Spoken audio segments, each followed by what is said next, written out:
Declassified, 1944. High above the steamy Pacific jungles, a lone hunter scans the vast sky. Below, Japanese fighters scramble up, frantic to stop American bombers. They have no clue a silent ghost is tracking them. This ghost? Not a tough warrior, but a shy farm boy from Wisconsin. By the end of the war, he would smash records with 40 enemy planes shot down, a deadly score no one has beaten. How did this humble pilot become America's most feared killer in the air? This is the epic tale of the man death couldn't touch, the record that stands forever, and the raw grit it took to rise as the top ace. Born in 1920 in Superior, Wisconsin, Richard Ira Bong, called Dick, was the oldest of 9 kids. His dad, a Swedish immigrant, and his American mom raised them on a small farm in nearby Poplar. Life was tough but good. Young Dick did chores, drove tractors, hunted in the woods, fished in streams, played sports at school, and sang in church. He even planted a huge row of evergreen trees for his 4-H project to shield the farm from wind. But planes hooked him early. As a kid, he watched them zoom over, carrying mail to President Coolidge's summer spot nearby. That spark lit his dream to fly. While Dick sharpened his shooting skills on the farm, the world exploded into chaos. Nazis crushed Europe. Japan rampaged across the Pacific with brutal attacks. By 1941, America woke up to the fight. Like many young men, Dick answered the call.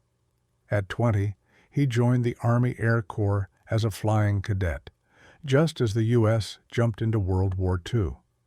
He had learned to fly in college through a civilian program at what is now the University of Wisconsin-Superior.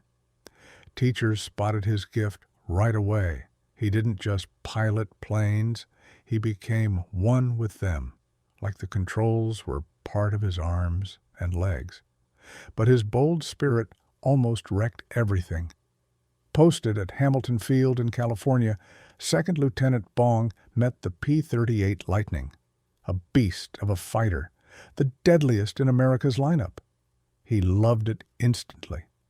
Designed by genius Clarence Kelly Johnson at Lockheed, this twin-boom monster roared with 2 Allison engines, blasting to crazy speeds and heights.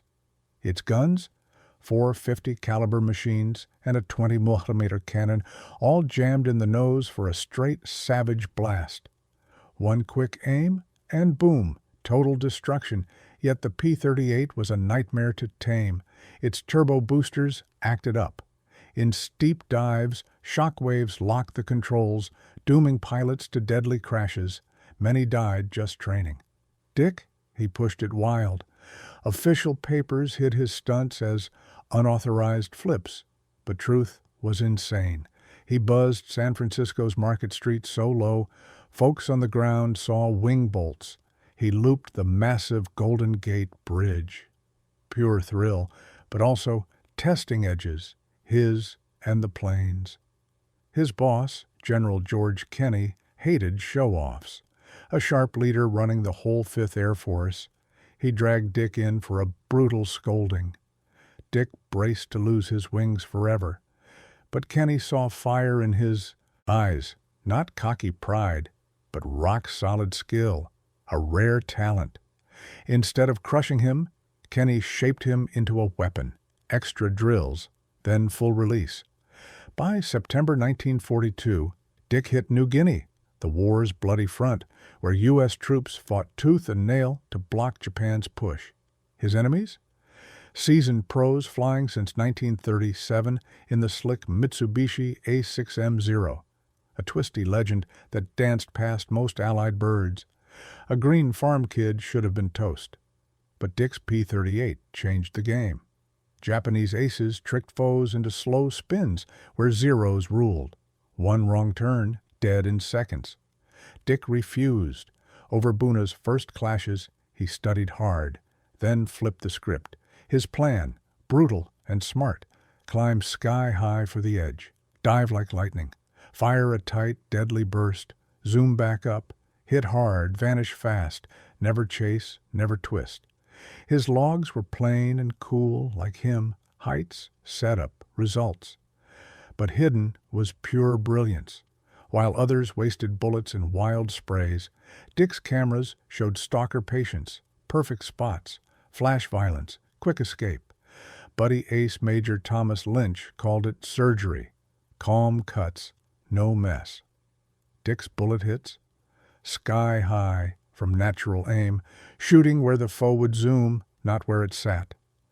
Hunting routes made it easy, kills piled up fast, one, then doubles. Bombers exploded, zeros plunged. He ghosted in from nowhere, struck like thunder, faded into sun. Japanese panicked at patterns, killer dives from a fork-tailed devil.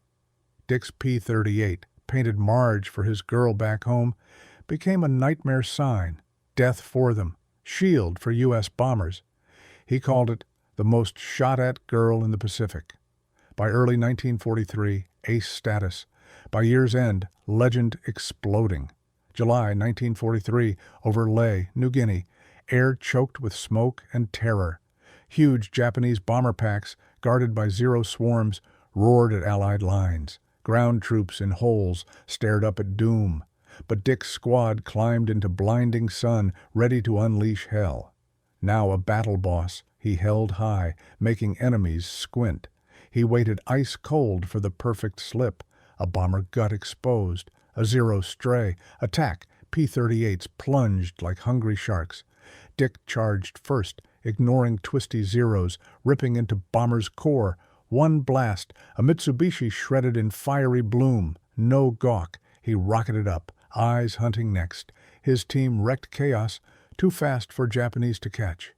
Carnage, enemies crashed everywhere, allies barely scratched. Japanese logs screamed fear, speedy hunters, they couldn't stop. By November 1943, 21 kills, history, America's star ace, hero for a hurting nation. Kenny pinned the Distinguished Service Cross, then yanked him home for bond tours. Dick hated the glare, parades, papers, crowds, hailing the farm boy dragon killer. But his heart ached for the Pacific fight. Letters to Marge spilled it. He felt fake while pals died. He begged back. Kenny caved. March 1944, New Guinea again, with hot P-38J upgrade, stronger engines, warm cockpit, quick rolls. War turned, Japan lost aces, sent raw. Kids, Dick, battle pro, picked them off like hawks on birds.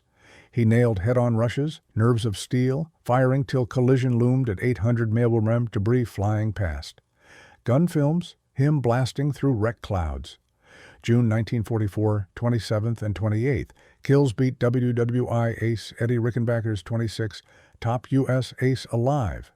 Kenny, thrilled but scared, banned routine flies, too precious. Dick fumed. Deal let him lead big hits, straight to hottest spots.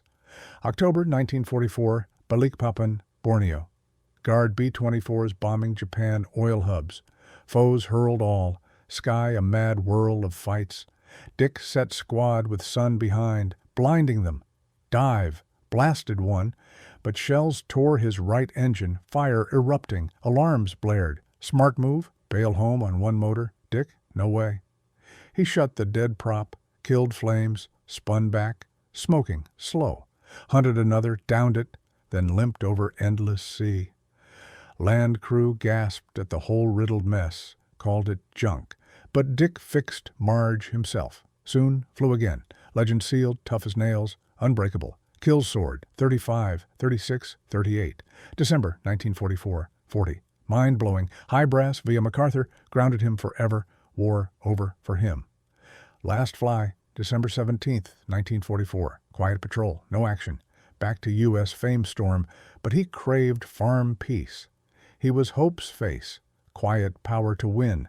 Got Medal of Honor from Secretary Henry Stimson at Pentagon. Praise for wild bravery beyond duty, chasing foes outnumbered. Dick stood shy in medals, comfy only in cockpits. Every award but Purple Heart. He never got hurt. Finally, calm. Married, Marge Fattendall. February 10th, 1945, in Superior Cathedral. Brief joy as hubby, dreaming quiet life, son's war screams. But why his insane success? Man plus machine plus genius plan. After-war checks, his shots insanely accurate. No luck, just math of speed, angle, time from hunter days. His rules, energy high, smart spots, nose gun fury, quick out, saved lives, set U.S. Pacific standard. Avoid zero dances, fight up-down physics war. P-38 fit perfect. Twin motors took hits, kept going, like Borneo. Stable on rough strips, turbo-ruled heights. Letters to Marge, duty talk, guard bombers, help ground guys. No brag, just pro work. 1945, hero life but sky pulled. Made test pilot as jets rose. Pistons out, jets in. At Lockheed Secret Skunk Works, Johnson built P-80 Shooting Star, sleek rocket, 500 mph scream. Dick, old pro, learned fast, no prop twist, wild climbs, scary fast lands, pioneer pushing limits. August 6, 1945, hot Burbank day. Routine P-80 test. Checks done. Roar up, lift off. Seconds later, disaster. Fuel pump died. Engine quit. Low, gliding like stone. Man who beat 200 missions, foe swarms, crippled flights, now fought gravity alone. Restart? No. Glide back? Short. Last choice. Bail. Too low. Crash. Fireball. Dead at 24. Same day. Enola Gay drops atom bomb on Hiroshima. World flips. Dick's death. Small news under nuke shock. Tragic twist. Air War King dies as his era ends. He steered from homes, saved lives, even dying. Thousands mourned. At Superior funeral, lining to Poplar grave. 1955 memorial. Now Richard and the Firmubong Veterans Historical Center honors him with restored Marge P-38. 80 years on, 40 kills unbroken. Modern fights? Radar, far missiles, no close duels. Gunslinger days gone. Dick's true mark. Saved crews, troops, tactics that spared pilots. Kenny said best ever, cool smarts, not rage. Battle spots quiet, skies clear. But legend lives. 40 wins, 200 flies, one eternal hero. Farm kid to America's deadliest sky ghost.